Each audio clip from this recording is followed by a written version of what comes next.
Welcome to AI Podcast. We're here to give you that quick rundown, your essential guide to what's been happening in artificial intelligence this past week. Yeah, think of it as filtering out the noise. We've got the key headlines you need so you don't get, bogged down. Exactly. A cheat sheet to stay informed. Mm-hmm. All right, let's jump right in. First up, seems like some legal trouble brewing for Anthropic, the folks behind Claude. That's right.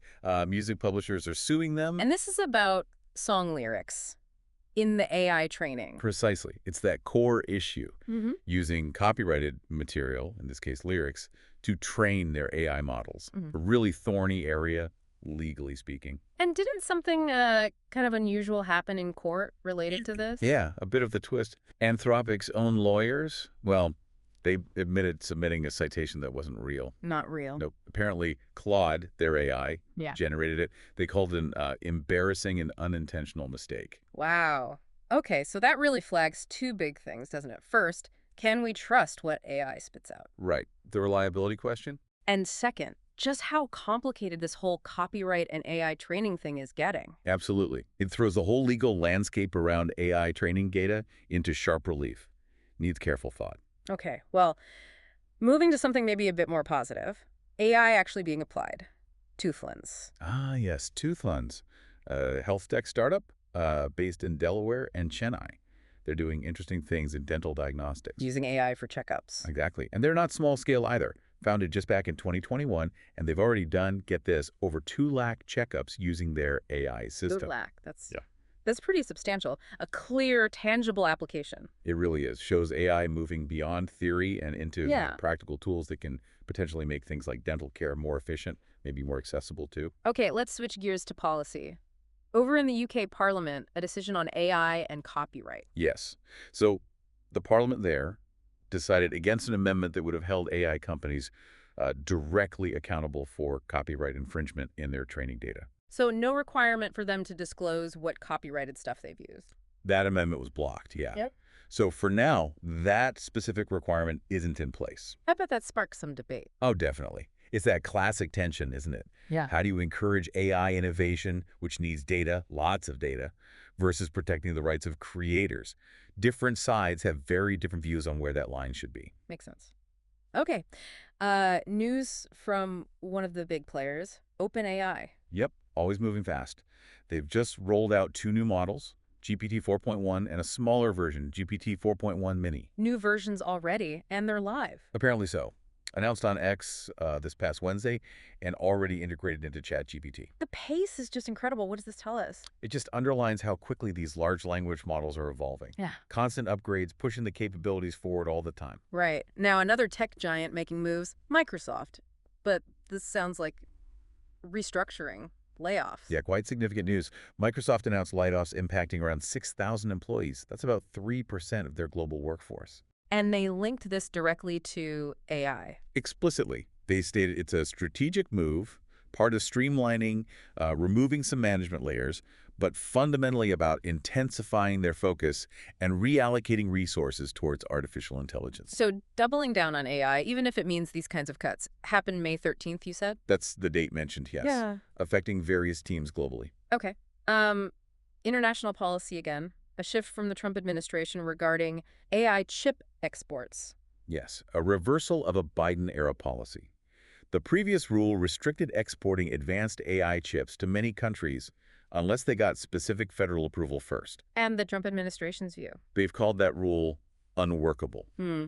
too bureaucratic, so they've overturned it. Any word on what replaces it? They've said they plan to develop a new strategy, something described as a globally coordinated strategy, specifically aimed at countering China's influence in AI. Interesting. Speaking of China, they've made a pretty bold move in space. Extremely bold. They've launched the first 12 satellites for a huge project called Star Compute. It's run by ADA Space. Star Compute, a supercomputer network. In orbit. That's the plan. This is just the beginning. They envision 2,800 satellites eventually. Wow. And these first satellites, they have AI on board. They do. Each of these initial 12 has AI models with 8 billion parameters built in. This means they can actually process data independently up there in space. And the combined power. For these first 12, the collective processing power is pegged at 5 PETA operations per second. POPS. 5 POPS. How does that compare? It's significantly more powerful than, say, current AI-enabled PCs. And remember, this is just step one. The goal for the full constellation is a massive 1,000 POPS. Incredible ambition, Yeah. a space-based AI infrastructure. Exactly. A major development to watch. Okay, something completely different now. Journalism, an Italian newspaper doing what exactly? An experiment, it seems. They're publishing a fully AI-generated edition of the newspaper Fully AI. For how long? for an entire month. A whole month. What's the reasoning? The director was quoted saying the aim is to revitalize journalism, not to kill it. So exploring possibilities. That definitely raises some big questions, doesn't it? About content creation, the future of news, the role of humans versus AI in these fields. It really does. Where's the balance? Yeah. What does AI bring? What does it potentially take away from that human element? Fascinating experiment. Okay, finally, let's look ahead. Recruitment priorities for 2025. AI seems to be top of the list. It does. A recent report found that using AI to optimize recruitment is the #1 talent priority for companies next year. 42% are prioritizing it. Ahead of other things like employer branding or DEI.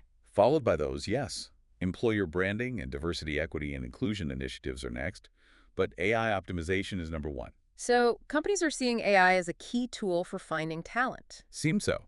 The goal is to use AI to help attract diverse candidates, make the whole application experience better for people, and build more inclusive workplaces. It's about using tech to navigate those changing market dynamics. Right. So AI isn't just the product, it's also becoming the tool to find the people to build the product. Well put. It's becoming integral to operations. Okay, so wow, what a packed week. We've touched on lawsuits, actual healthcare uses, major policy shifts in the UK and US, new models from OpenAI, big restructuring at Microsoft, China's space ambitions, AI in journalism, and even future hiring trends. It's really been a whirlwind. Yeah. It just shows how widespread AI's impact is becoming and how fast everything is moving, Yeah. legal, technical, strategic, ethical. It's all happening at once. Yeah, definitely. If you had to pick one sort of overarching theme or takeaway from all this, what stands out most to you? I think it's the sheer acceleration and integration. AI isn't just a lab project anymore. It's actively reshaping industries, forcing legal and policy discussions, and changing how major companies and even countries are strategizing for the future. It touches almost everything now. That's a great summary. A lot for all of us to think about. For sure. And remember, if you want to go deeper into the actual AI technology behind some of these headlines, our next session focusing on that is coming up this Wednesday evening. Definitely tune in for that. Until then, thanks for joining us on AI Podcast. Stay curious.